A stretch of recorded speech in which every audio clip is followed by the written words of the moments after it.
Mesdames, Messieurs, bonsoir à toutes et à tous. Bienvenue au journal. Une seule célébration prévue le 13 décembre. Le Burkina se souviendra de l'assassinat du journaliste Norbert Zongo. Quant à la journée d'hommage aux martyrs, elle est portée sine die, décision prise par le gouvernement burkinabé.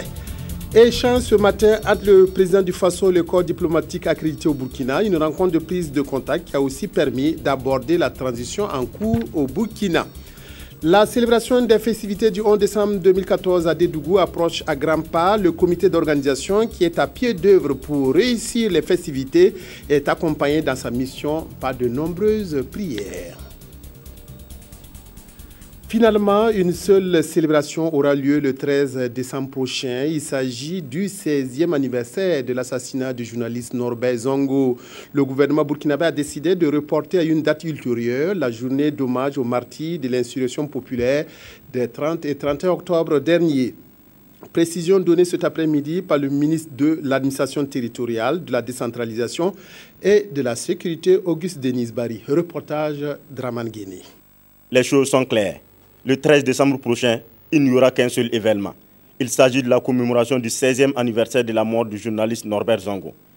La journée d'hommage aux martyrs de la Révolution, initialement prévue par le gouvernement à la même date du 13 décembre, va encore attendre. Dans le but de ne pas gêner les activités programmées par le collectif, le gouvernement a décidé de reporter le jour des commémorations de la journée d'hommage aux martyrs à une date ultérieure, afin de préserver la cohésion sociale et de sauvegarder l'élan patriotique et l'unité d'action de tous les acteurs du processus de réconciliation enclenché. En outre, le gouvernement prendra toutes les dispositions utiles pour garantir la tranquillité des manifestations du collectif. Et Auguste Denis Barry de rassurer qu'il n'y avait aucune volonté du gouvernement de faire ombrage aux activités du collectif. Les dispositions avaient été prises également pour que, au cours de la matinée du 13, tout le monde puisse aller donc commémorer tranquillement à la place de la Révolution la mémoire de Norbert Zongo, et que l'après-midi, les activités qui étaient prévues dans le cadre, n'est-ce pas, de la journée d'hommage puissent également connaître une participation massive des populations. Du reste, cette commémoration-là, cette journée d'hommage devait avoir lieu au mémorial des héros et non à la place de la Révolution. C'est dire qu'il n'y avait ni superposition donc de lieux, ni superposition, n'est-ce pas, du point de vue temporel, et avec donc les manifestations du collectif. Le gouvernement estime que le jumelage des deux événements se justifie. Il s'agit aussi pour lui d'élever à la même occasion Norbert Zongo au rang des martyrs. S'il y a un martyr au cours de ces 15 dernières années qu'il faut honorer, c'est bel et bien Norbert Zongo, dont le sacrifice a ouvert la voie à la jeunesse vaillante du Burkina Faso, jadis, comme on a pu le constater, assez apathique. C'est conscient de cette situation et du rôle combien important de cet homme dans la lutte pour la liberté et la démocratie au Burkina Faso que le gouvernement a estimé qu'il n'y a pas une date plus indiquée que celle du 13 décembre pour lui rendre hommage mérité en association avec l'ensemble des martyrs des jours glorieux des 30 et 31 octobre 2014. À quand alors la journée d'hommage aux martyrs de la Révolution? Le gouvernement invite les forces vives de la nation à une réflexion autour d'une journée unique, dénommée Journée d'hommage aux martyrs, qui sera consacrée annuellement à la célébration de tous les martyrs tombés pour le Burkina Faso. Il invite donc la population, les organisations de la société civile, les partis politiques, les autorités coutumières et religieuses à participer massivement aux journées d'hommage aux martyrs, dont la date sera précisée ultérieurement. Le président du Faso, qui détient également le portefeuille des affaires étrangères, a rencontré ce matin à Ouagadougou le corps diplomatique accrédité au Burkina. Une prise de contact entre Michel Kafando et les diplomates en poste à Ouagadougou qui a aussi permis d'échanger autour de la transition. Reportage Maxime Zongo. Expliquer le contenu et les défis de la transition en cours dans notre pays, voilà l'objet de cette rencontre entre le chef de l'État et les diplomates en poste au Burkina. Les premières actions posées par les nouvelles autorités, les grands chantiers envisagés, les attentes du gouvernement de la transition, nombreux étaient les sujets abordés. Il faut radicalement rebâtir ce pays à partir de normes qui soient véritablement des normes démocratiques. Et donc nous avons accepté d'assumer cette mission qui n'est pas du tout repos et très difficile. Mais nous sommes armés de notre patriotisme, de notre désir d'aider notre pays, de notre conviction que nous pouvons nous en sortir et surtout que nous pouvons effectivement, sur la base des revendications qui ont été faites, en tout cas, reformuler une nouvelle société au Burkina Faso.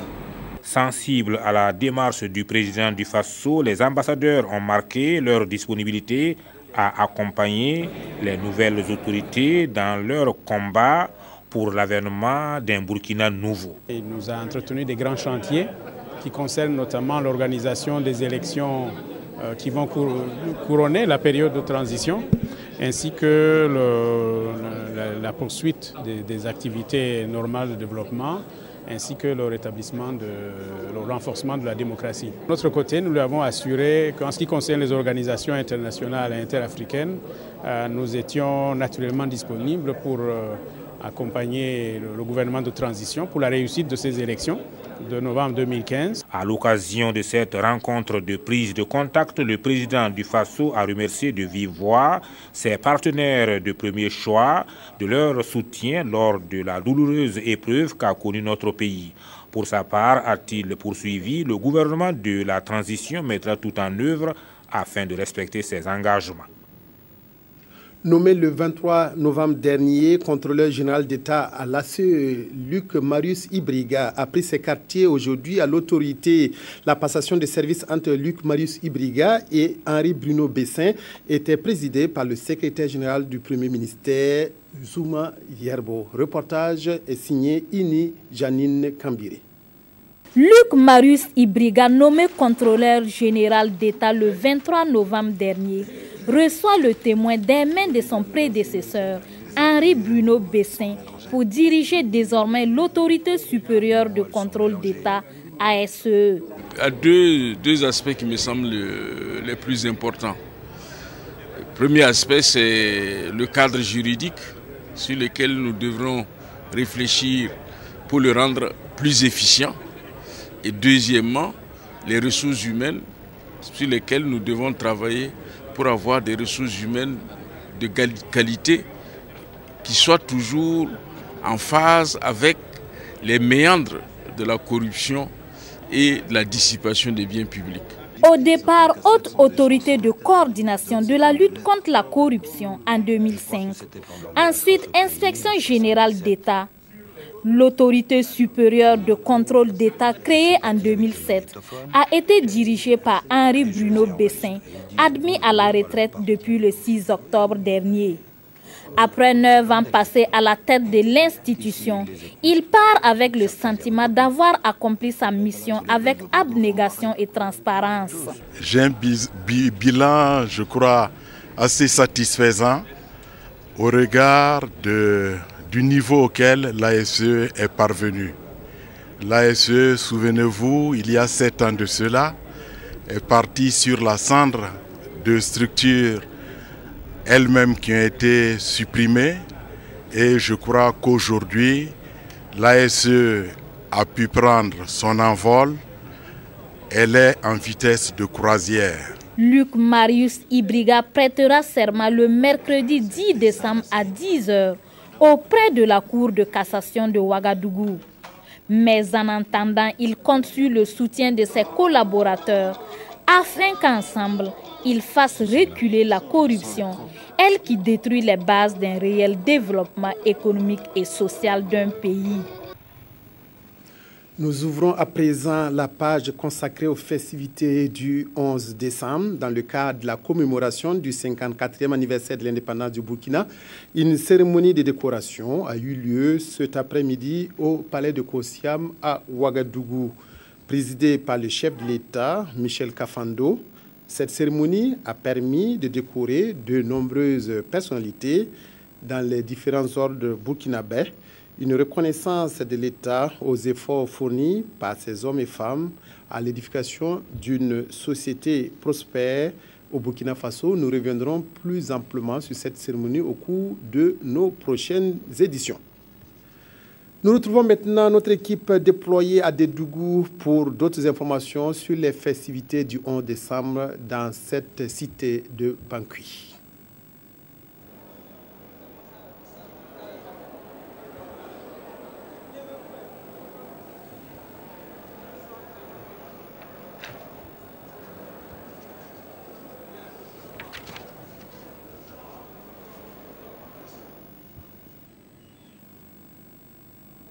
Alors, nous avons quelques difficultés à entrer en contact avec notre équipe Nathalie Kaoré et tous les autres qui sont à Dédougou pour des informations sur le 11 décembre. Nous les retrouverons tout à l'heure si les conditions techniques sont réunies. La parade militaire et civile du 54e anniversaire de l'indépendance du Burkina est préparée avec sérieux par les principaux concernés qui multiplient les répétitions à Dédougou. L'enthousiasme, la discipline et la volonté de réussir un défilé à la hauteur de l'événement. Tous les défis. Karim Patrick Namwano. Attention! Attention! Pour le défilé! En avant! Marche! 1, 2. Le temps, les gestes, la discipline militaire, elle en possède. Dans la peau du soldat, Adjaratou Koussoubé montre bien que les militaires ne sont pas les seuls habilités à donner des ordres. Nous sommes sur l'ère du défilé du 11 décembre à Dédougou, où, tout comme la troupe de Koussoubé, de nombreux défilants marquent le pas et avancent dans une discipline quasi militaire. C'est ma volonté de faire, et puis on nous a appris ça à Touga, c'est la gendarmerie qui nous a appris ça. On a fait 3 semaines à peu près pour la mobilisation. Je me sens à l'aise, je me porte bien, ça me plaît aussi. Pour les enfants, c'est la fête avant l'heure. La joie est compréhensible et avoir l'opportunité de côtoyer des militaires suscite des vocations précoces. J'aimerais devenir militaire pour savoir défiler et un jour devenir grand comme les militaires. Plusieurs régions sont représentées. Le défilé mobilisera 5000 défilants et des troupes motorisées. Il y aura donc des troupes défilantes à pied, civiles, militaires comme paramilitaires, 2000 défilants militaires et paramilitaires et 3000 défilants civils. À Dédougou, civils et militaires partagent tous la même préoccupation, réussir le défilé le 11 décembre prochain. Plusieurs conférences régionales ont été initiées dans le cadre de la célébration du 11 décembre à Dédougou. Après le chef-lieu du Moun, Nouna, Thomas, Touga et Solenzo, c'est Boromo qui a abrité samedi dernier la 6e et dernière conférence. Karim Patrick Namwano. La boucle de Mohun, grenier du Burkina Faso, regorge de potentialités agro-silvopastorales et c'est bien connu. Des atouts, il en existe. Des bras valides aussi. Reste l'implication des jeunes et des femmes, mais il faut surtout des investissements et des aménagements portés par les collectivités territoriales qui privilégient l'approche pôle de croissance comme une solution pour l'émergence du Burkina Faso. Ce pôle consiste à centrer des interventions dans des zones économiques délimitées avec des effets d'entraînement sur des villes, des régions et bien entendu, il vise à accroître la production, à diversifier, à accroître la production, à sécuriser la population d'un point de vue donc, nutritionnel et le pays donc en recette d'exportation. Donc les pôles visiblement donc ont une fonction importante, fondamentale. À Boromo, les 3 communications portant sur le thème de célébration du 11 décembre ont été suivies avec intérêt. Sans langue de bois, les participants ont apporté les uns des contributions et les autres des conditions pour atteindre l'émergence. Les pôles de croissance, sur le principe, c'est une bonne chose. Donc, il faut pouvoir spécialiser les différentes régions du pays. Parce que c'est clair, à Dori, on fait de l'élevage. Bon, il y a les mines ici qui sont apparues et c'est intéressant qu'on puisse créer un pôle de croissance. Maintenant, tout le problème, c'est comment ça va être géré et quels sont les acteurs qui vont mettre ça en œuvre. L'émergence au Burkina est conditionnée par un certain nombre d'éléments. Il y a d'abord la bonne gouvernance. Il y a aussi une croissance économique très forte. Et en tout cas, à l'issue de la communication, il n'y a pas lieu de désespérer. Et il y a surtout lieu de se remettre au travail. L'émergence, l'ambition est claire. Mais pour l'atteindre, le communicateur conclura que les collectivités territoriales sont un maillon essentiel, les concertations à la base, une option capitale et les hommes, les acteurs indispensables. Une radio de plus dans le paysage médiatique burkinabé, la RTB2 Boucle du Monde émet sur la bande FM 90.5. Cette radio a axé son programme sur les émissions de proximité, la plupart réalisées dans les langues du terroir. Sid Payete et Léonore Ouedraogo. Depuis quelque temps, la population de la ville de Dédougou, qui s'apprête à accueillir les festivités du 54e anniversaire de l'indépendance du Burkina Faso, reçoivent également les nouvelles de la capitale via les zones. Le volet radio de la RTB de Boucle du Monde émet depuis peu sur la 90.5. Présentement, on peut émettre. S'il y a des émissions, on peut diffuser, on peut faire du direct. C'est une ligne téléphonique qu'on attend que l'hôtel installe.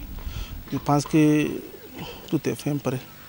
La RTB de Boucle du Monde, section radio qui sera officiellement inaugurée au cours de ces festivités, devra travailler à combler les attentes de Dédougoulais. On voudrait donc que la RTB2 puisse couvrir donc, les différents événements donc, qui se passent au niveau donc, de la région de la Boucle du Monde. Parce qu'en tout cas, on a pas mal d'activités sur tous les aspects socioculturels de la région. Avec une couverture d'un rayon de 100 km, la nouvelle radio va fonctionner avec une grille de programmes qui tient compte de toutes les composantes de la région. Dans la grille des programmes que nous avons élaborés pour la radio, elle va émettre 24 sur 24. Mais objectivement, vu les contraintes du personnel et autres, nous allons voir comment, en fonction du personnel qui est disponible, réajuster le programme pour adapter à cela, en entendant de pouvoir renforcer le personnel et mettre 24 sur 24. Les émissions phares de cette radio, c'est surtout la vitrine de nos collectivités territoriales. C'est déjà une émission que nous avons pu enregistrer quelques numéros qui sont déjà en boîte. Et dès le lancement, à partir de ce lundi, on peut commencer à diffuser ces émissions en dioula et en français. Cette radio, sa particularité est qu'elle a 80% de programmes en langue nationale. Et parmi les langues qui seront parlées dans cette radio, ça sera essentiellement les langues de la région et les principales aussi. Là, nous voulons parler du Bouamou, qui est la langue officielle à Dédougou ici. Nous voulons parler du San, nous voulons parler du Dafi, nous voulons parler du Dioula qui est pratiquement parlé dans toute la région, sans oublier le Moré. Après Ouagadougou, Bobo Djoulasso, Ouayougia, Fadangourma, Gawa et Dori, c'est au tour de Dédougou de disposer d'un véritable espace d'échange et de communication au service de toute la région.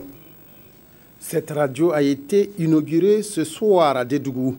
Le Comité national d'organisation des festivités du 11 décembre est donc à pied d'œuvre pour réussir la manifestation. Dans ce sens, il a besoin du concours de tous, surtout des prières et bénédictions. Après les musulmans, vendredi dernier, c'était au tour des chrétiens de prier dimanche pour la réussite de la commémoration du 54e anniversaire de la fête de l'indépendance. À Dédougou, Moussa Sano. Ce dimanche, la prière avait une saveur toute particulière dans les églises et temples de Dédougou, pour cause les festivités du 11 décembre dans la ville. Des festivités auxquelles les communautés religieuses s'intéressent, d'où ces prières pour demander la grâce de Dieu. À l'église cathédrale par exemple, les maîtres mots du message d'accompagnement ont été la paix, la réconciliation nationale et la justice, eu égard au contexte national. Dans le cadre de la préparation justement du 54e anniversaire qui doit se dérouler dans la région de la Boucle du Monde, dont Dédougou est la capitale, si on peut ainsi dire, l'évêque nous a donc exhorté à porter ses intentions dans la prière. Et pour que les festivités du 11 décembre soient une réussite, l'Église catholique de Dédougou invite les Burkinabés à faire table rase des différends qui les opposent. Qu'ensemble, main dans la main, nous puissions œuvrer pour le développement de notre pays.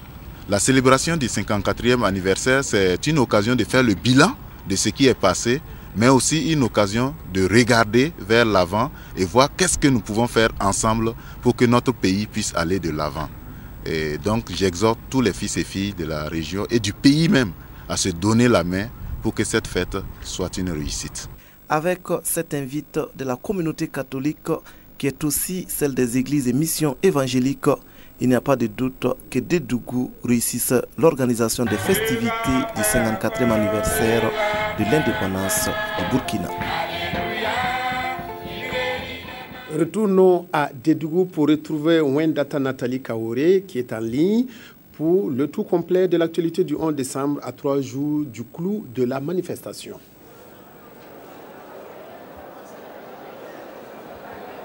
Bonsoir, votre frère Bazé, mesdames, messieurs, bonsoir. Merci de nous suivre depuis la salle polyvalente de Dédougou pour suivre cette page spéciale consacrée à l'actualité du 11 décembre ici à Dédougou. Et je suis en compagnie de monsieur le gouverneur de la région de la Boukoudji-Mougoul. Il est le président du comité régional d'organisation du 11 décembre. Et avec lui, pour commencer cette page, nous allons faire le point des préparatifs de cette grande manifestation. Bonsoir, monsieur Victor Dabiré. Bonsoir, madame. Alors, nous sommes à 2 jours de l'événement. Et à ce jour, est-ce que vous pouvez nous faire le point des préparatifs? Je pense que nous sommes en train de dérouler réellement les activités. Sinon, depuis le 3 décembre, lorsque le comité national d'organisation est arrivé, nous avons testé l'ensemble des plans mis en œuvre au niveau des différentes commissions pour voir s'il n'y a pas de failles. Des corrections ont été apportées et aujourd'hui, en tout cas, on peut dire que nous sommes fin prêts. Du reste, au niveau de la commission accueil et hébergement, ils sont en plein dans l'activité. Ils ont fini d'installer, d'accueillir et installer les différents défilants des régions et de notre région. Au niveau de la commission restauration, c'est la même chose. Depuis l'arrivée des défilants, les différents prestataires qu'on a sélectionnés sont à pied d'œuvre.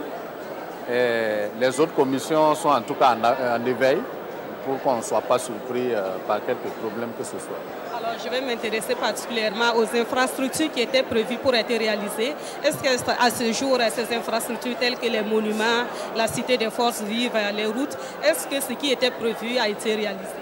Bien, je vais commencer d'abord par les voiries. En tout cas, l'ensemble des voiries prévues ont été entièrement réalisées. Il reste quelques petits aménagements au niveau des caniveaux, sinon le bitumage de l'ensemble des rues est totalement achevé. En ce qui concerne les infrastructures, en dehors de l'université de Ouagadougou, qui du reste ne faisait pas partie des paquets des projets de l'État, mais c'est un projet qui venait en appui aux réalisations du 11 décembre. Et je pense qu'en dehors donc, de l'université, l'ensemble des infrastructures prévues également sont achevées. Alors, monsieur le gouverneur, on sait que le Burkina a connu des moments difficiles en fin octobre. Est-ce que cela a joué sur les préparatifs du 11 décembre ici à Dédougou? Absolument, parce que immédiatement après les événements du 30, on a senti un relâchement, aussi bien au niveau des entreprises commises pour réaliser les infrastructures prévues par l'État que du côté de la cité des forces vives. Nous avons dû immédiatement rencontrer les entrepreneurs pour les rassurer qu'il n'y a aucun changement dans le programme et qu'il faille redoubler d'efforts. On a également rencontré l'ensemble des attributeurs au niveau de la cité pour leur demander de reprendre. Et je pense que les choses sont allées en ordre après ces 2 rencontres. Alors, à ce jour, combien de personnes sont attendues pour la fête ici à Dédougou? Une estimation. Bon, hormis les défilants, qui sont à peu près 5000, on attend les officiels de l'État, les invités officiels de l'État.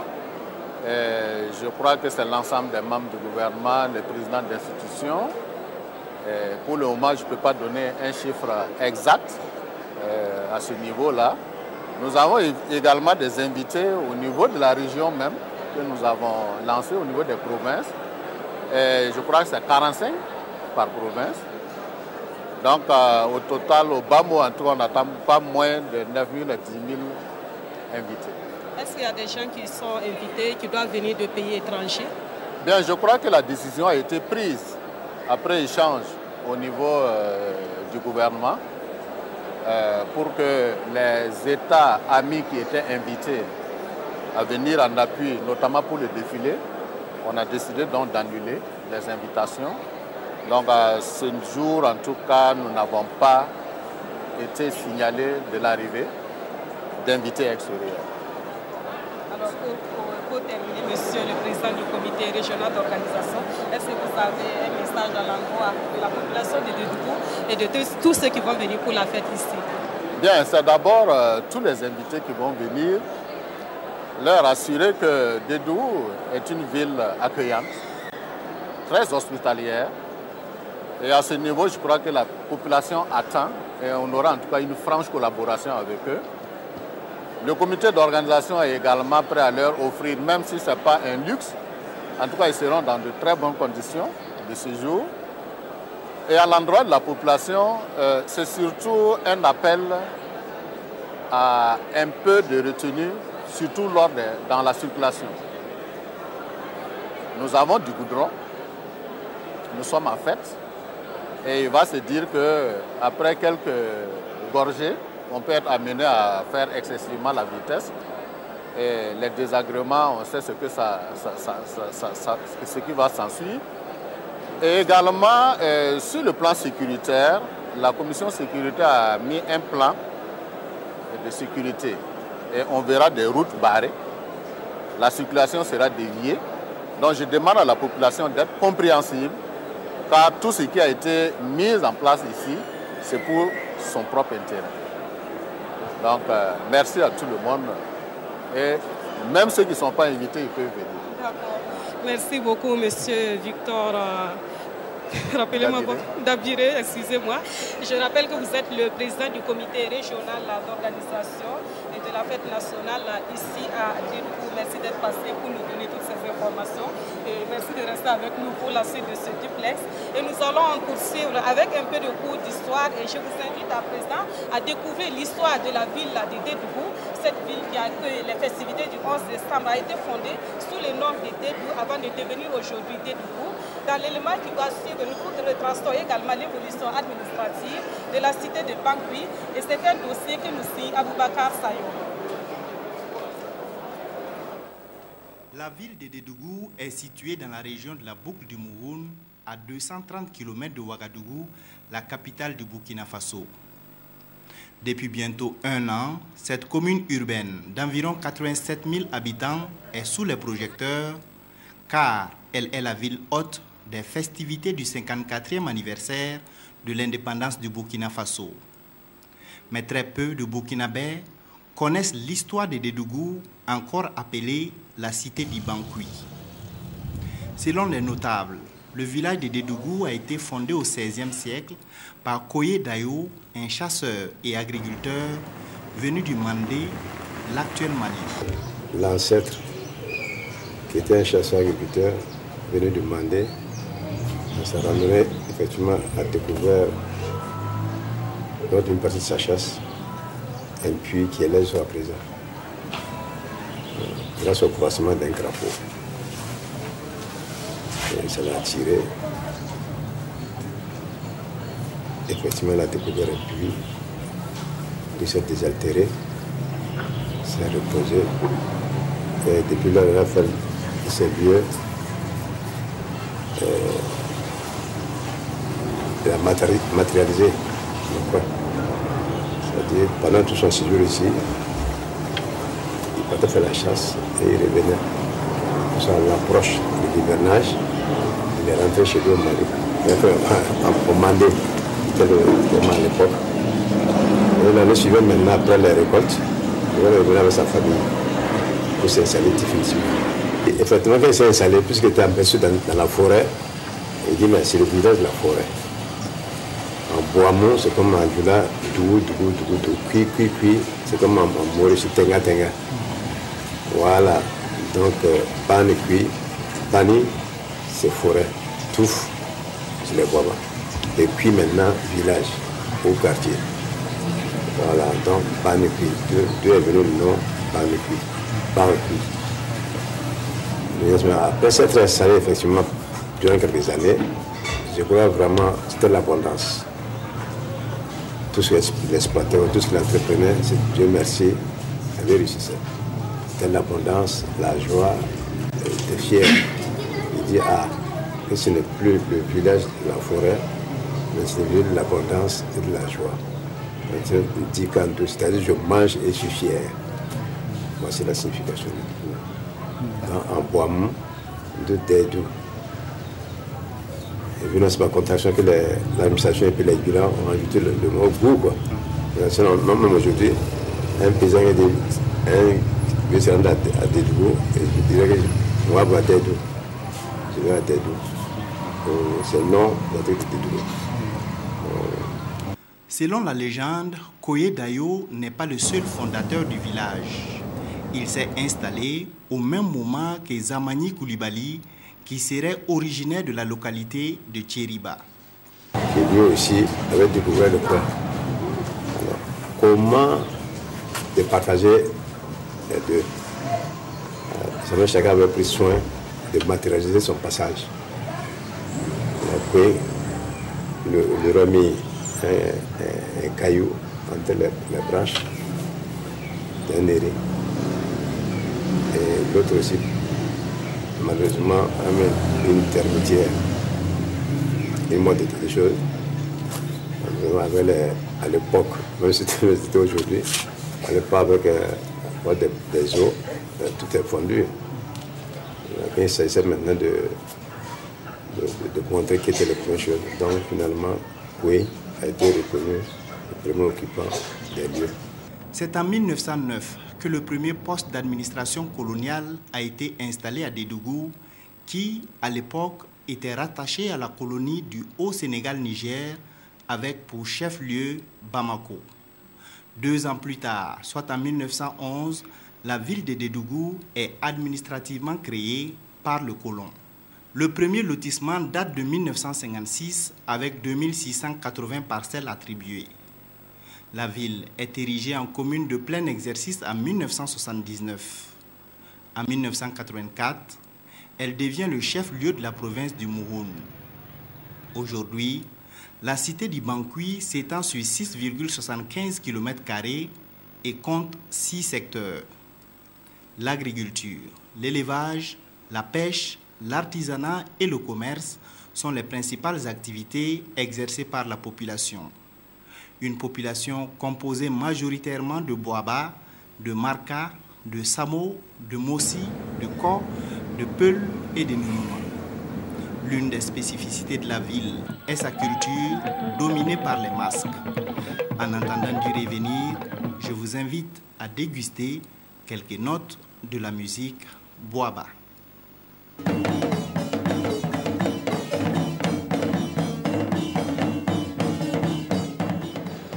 Dans le cadre des festivités du 11 décembre 2014 à Dédougou, l'équipe de production de l'émission Cocktail a enregistré un numéro spécial de cette émission hier soir ici à Dédougou. À l'occasion, la salle de spectacle du conseil régional a refusé du monde et c'est la jeunesse de la ville de Dédougou qui s'est particulièrement mobilisée pour assister à cette émission de divertissement. Le reportage de Siriki Milogo.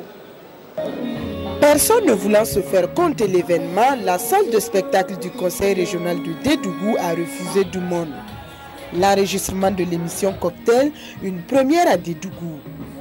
Après plusieurs heures d'attente, l'animateur fait son entrée, puis le générique est entonné pour annoncer les couleurs.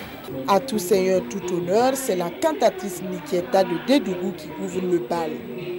Le collectif Bankuikan, la cantatrice Boaba Afarafa, la fille Zerbo, plus d'une dizaine d'artistes tiennent en haleine les spectateurs pendant 2 heures d'horloge.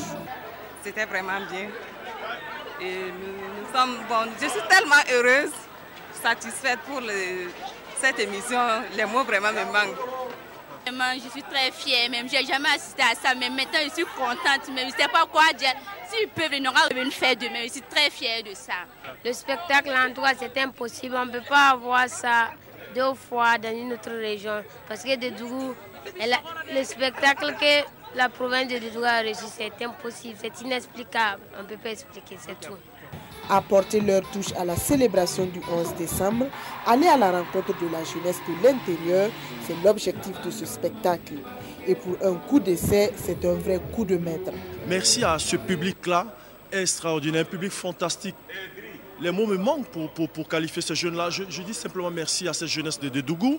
Et puis j'espère bien qu'ils sont repartis satisfaits. En tout cas, j'ai essayé de donner le meilleur de moi-même pour satisfaire tous ceux qui sont venus.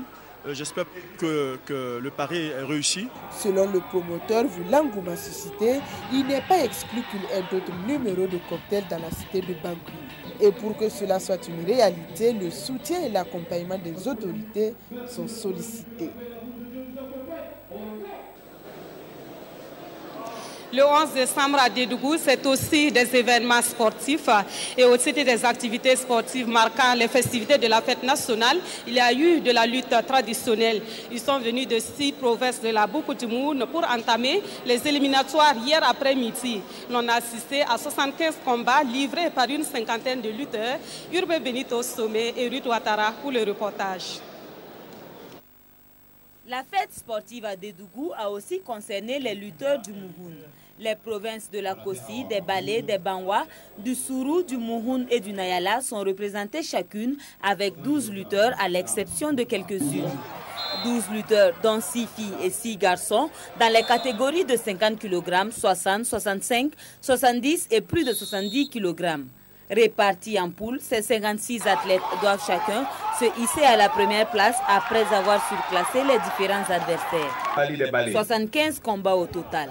La règle du jeu, 2 appuis au sol et le combat est perdu. La région de la boucle du Mouhoun se reconnaît est une entité du moins de lutteurs.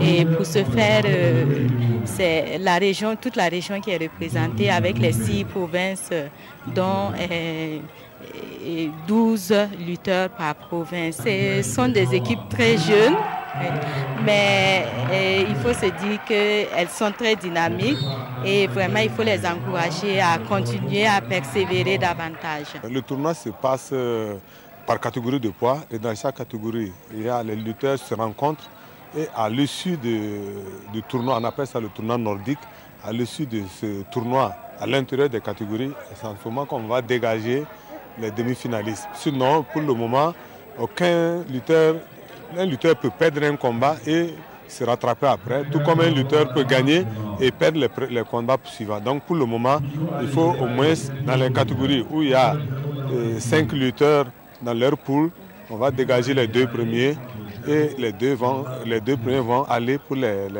demi-finales pour attaquer l'autre poule. Donc c'est beaucoup plus technique. L'adresse et l'agilité sont de mise et en dépit des risques liés à la discipline, les lutteurs sont bien déterminés à disputer les phases finales prévues pour ce lundi 8 décembre dans l'après-midi au Centre de lecture publique et d'animation culturelle. Voilà, et pour terminer, sachez qu'au nom des activités entrant dans le cadre de la fête nationale, il y aura ce soir à partir de 21h la finale de l'émission intitulée Je slam pour ma patrie.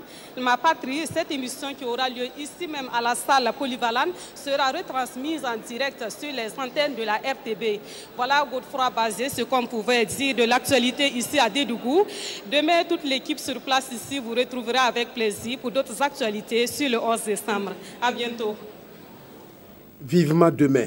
Merci Wendata, Nathalie Kaoré et toute l'équipe déployée à Dédougou. L'Union pour le progrès et le changement UPC fait le bilan des luttes engagées pour mettre fin au régime de Blaise Compaoré. Le président de l'UPC, Zéphirin Diabré, et les structures de base du parti du Kadiogo ont aussi évoqué les stratégies à mettre en place pour les futures batailles. C'est Sylvestre Da. Aux militants et responsables des structures de base de l'UPC, l'Union pour le progrès et le changement de la province du Kadiogo mobilisée, Zéphirin Diabré et son bureau politique appellent à l'engagement et à la détermination pour la conquête du pouvoir d'État en 2015 et pour une victoire du parti à toutes les élections à venir. Depuis l'insurrection, c'est la première fois que nous avons l'occasion de rencontrer nos camarades. Bien entendu, on va tirer le bilan de ces événements-là, que tout le monde a vécu comme vous tous. Et on va examiner un peu les voies et moyens pour relancer la machine du parti au niveau du Kadiogo dans la perspective des échéances qui sont à venir. C'est aussi une occasion pour moi de revenir sur le terrain en tant que président du parti et de voir comment, puisque c'est ma mission et mon rôle, on peut contribuer à apporter une impulsion dans le travail que nous faisons collectivement. Les militants du Kadiogo conviennent avec leur président que la chute du pouvoir de Blaise Compaoré n'était qu'une bataille de gagner. Et depuis cette victoire qu'il qualifie de celle du peuple, dans un cadre organisé par toute l'opposition politique et la société civile, l'UPC, qui était chef de file de l'opposition, estime que sa cote de popularité n'a cessé de grimper. Les cadres du parti appellent cependant les militants à éviter le syndrome des anciennes guerres. Pour eux, imposer l'UPC comme première force politique du Burkina dépend d'une stratégie efficace à mettre en place. Les dirigeants de l'UPC ont appelé les militants du Kadiogo à soutenir et accompagner les organes de la transition. Il s'est passé beaucoup de choses avec l'insurrection populaire. Il y a eu d'abord la gestion de la crise, il y a eu ensuite la mise en place des organes de la transition, il y a eu ensuite la mise en place de lancement des opérations au niveau du gouvernement. On voit la transition en train d'être gérée. Bon, nous essayons de voir comment est-ce qu'on peut comprendre toute la mécanique qui a été mise en place parce que les militants de base veulent comprendre. Des rencontres du genre entre les structures de base et leurs présidents sont prévues à travers les 45 provinces du Burkina. Le PDP-PS a rencontré la presse samedi dernier à Ouagadougou pour évoquer la situation du parti marquée par une scène. Pour recoller les morceaux, le bureau politique national du PDP-PS rejette l'exclusion des 3 premiers responsables décidés par quelques membres du parti. Théoboum Evelyne Dabiré. Faut-il faire alliance ou non avec le MPP? C'est la question qui a été à la base de la scission au sein du PDP-PS. Une position favorable à l'alliance avait été prise en avril dernier au cours d'une rencontre du parti, mais cette position a valu l'exclusion des 3 premiers responsables du parti par un groupe en septembre dernier. Et ce point de presse donné par le bureau politique national du parti vise à informer les militants de l'illégalité de cette dissolution. Que le comportement de ce groupe est un acte purement égoïste tendant à disqualifier les premiers responsables du parti et à se mettre au perchoir. Des militants sont là, ils ne savent pas de quel pied il faut danser. Donc pour permettre aux militants de savoir où ils sont, quelle position il faut prendre, pour les mettre à l'aise, il faudra que nous nous retrouvons ce soir-là pour pouvoir dire que tout ce que ceux-ci ont fait, tout est illégal. Et nous ne les reconnaissons pas. Pour Théophile Dentiogué, le Bureau national tient son autorité du Congrès et ne peut être dissous de manière illégale. Il tient donc à rester auprès des autorités administratives et judiciaires pour que le bureau conduit par Salif Lompo n'ait aucun agrément au nom du PDP-PS. Une nouvelle contribution à la lutte contre l'épidémie à virus Ebola. Elle émane cette fois de la Fédération des associations professionnelles de la santé privée du Burkina. La campagne a pour ambition la mobilisation de moyens humains et financiers pour soutenir les pays déjà affectés, mais aussi prendre des mesures préventives au Burkina. Reportage Adama Koulibaly. Le chef de gouvernement lance ainsi l'appel à contribution dans le cadre de l'initiative de riposte à l'épidémie de la maladie à virus Ebola. Cette campagne qui vient d'être ainsi lancée est à mettre à l'œuvre de la Fédération des associations professionnelles de santé privée du Burkina Faso avec pour leitmotiv le partage, la solidarité, fondement de l'existence humaine avec les pays atteints par l'épidémie. Nous avons l'initiative comprend 3 composantes. La première composante, c'est donc de sensibiliser les personnes ressources, les professionnels de santé, pour qu'ensemble on mobilise des moyens matériels, financiers et des moyens humains aussi pour aider les pays frères qui sont dans l'épreuve. La deuxième composante, c'est que comme l'épidémie est à nos portes, il nous faut aussi nous organiser au plan national. Nous ne souhaitons pas connaître cette épidémie, mais au cas où elle surviendrait, que nous soyons prêts pour lutter. Et la troisième composante, c'est que nous lançons également un appel à tous les autres professionnels de la sous-région pour qu'ensemble, nous mutualisons nos forces pour vraiment venir en aide aux populations qui sont déjà affectées dans la sous-région et qui sont nos frères.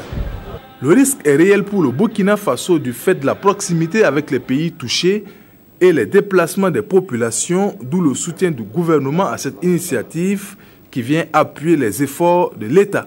Je lance un appel à tous les professionnels de santé, aux praticiens de santé, aux autorités coutumières et religieuses, ainsi qu'aux organisations de la société civile à œuvrer de façon résolue pour que nos populations adoptent les meilleurs comportements visant à faire barrière à l'épidémie tant redoutée. Nos pays frères de la Guinée, du Libéria, de la Sierra Leone et du Mali sont déjà affectés.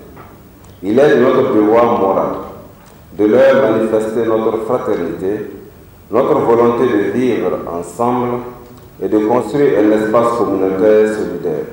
À la date du 3 décembre, l'OMS a notifié plus de 17 100 cas, dont 6 000 décès, dans 7 pays, dont 5 Africains.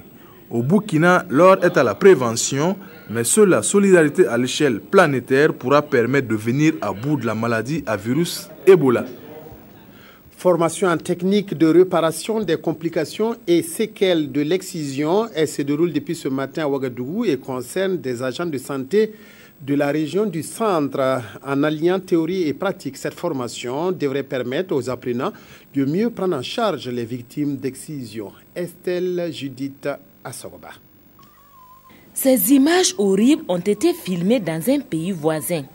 Comme cette petite fille, elles sont 76% des femmes de 15 à 49 ans et 13,3% de filles de 0 à 14 ans au Burkina Faso à avoir subi le même sort.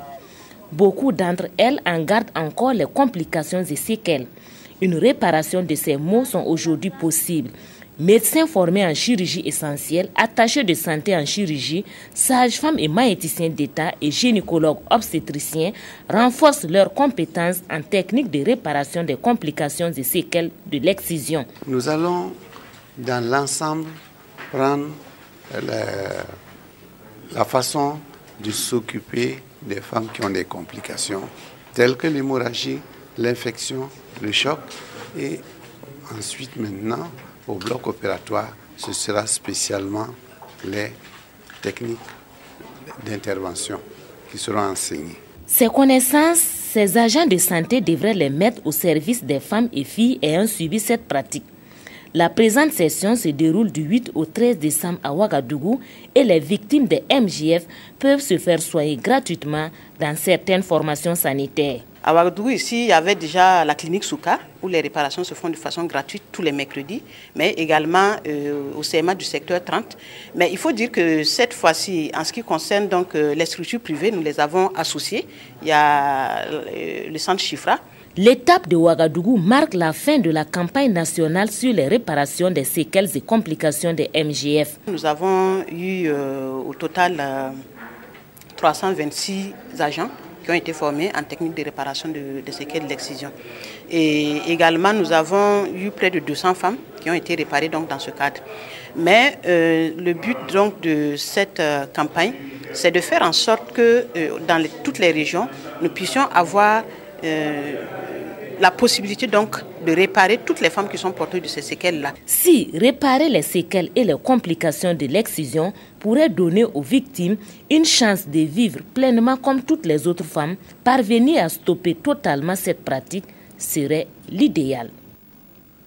C'est pas du sport qu'on boucle cette édition. La 16e édition de la Coupe Onatel en judo s'est disputée sans judoka étranger pour cause d'épidémie à virus Ebola. Dire que la compétition a été dominée par l'équipe de l'AS Onatel, c'est peu dit.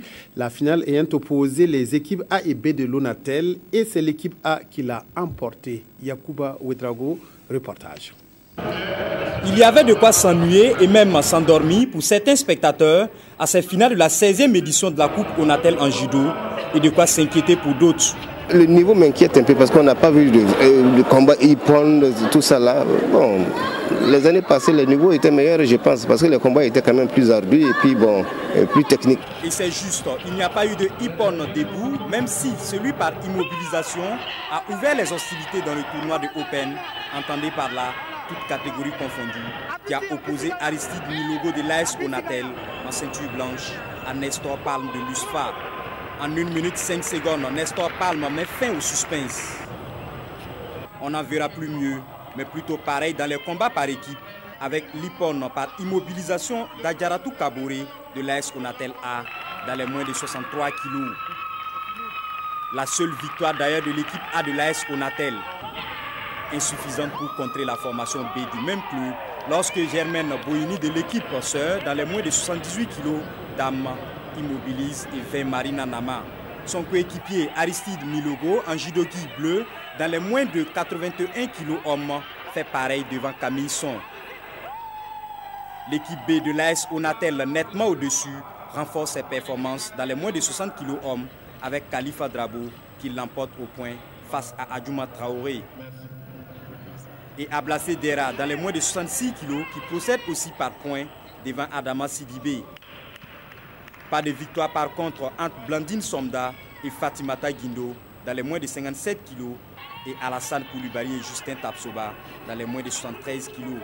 Au décompte, l'équipe A de l'AS Onatel n'aura enregistré qu'une seule victoire, 2 combats nuls et totalise 12 points. Tandis que celle B engrange 4 victoires et 2 combats nuls, soit 32 points. L'AS Onatel B l'emporte donc sans souci. C'est tout logique qu'elle ramène les lots qui sied à son rang. L'AS Onatel A 2e et l'équipe A de Bobo 3e ont été également primés. Cette 16e édition de la Coupe Onatel en judo a vu la participation de 62 judokas venus de 11 clubs du pays. Et puis ce communiqué du ministère de la Fonction publique, du Travail et de la Sécurité sociale. Le ministre de la Fonction publique, du Travail et de la Sécurité sociale, à l'occasion du 54e anniversaire de la Fête nationale de l'indépendance à Dédougou, le 11 décembre 2014, le ministre de la Fonction publique, du Travail et de la Sécurité sociale a l'honneur de porter à la connaissance des travailleurs et des employeurs des secteurs publics et privés que les journées de travail des 9 et 10 décembre 2014 sont déclarées continues de 7h à 14h sur toute l'étendue du ressort territorial de la province du Moun. Pour le ministre et par délégation, le secrétaire général signé Kouroubi Sinari.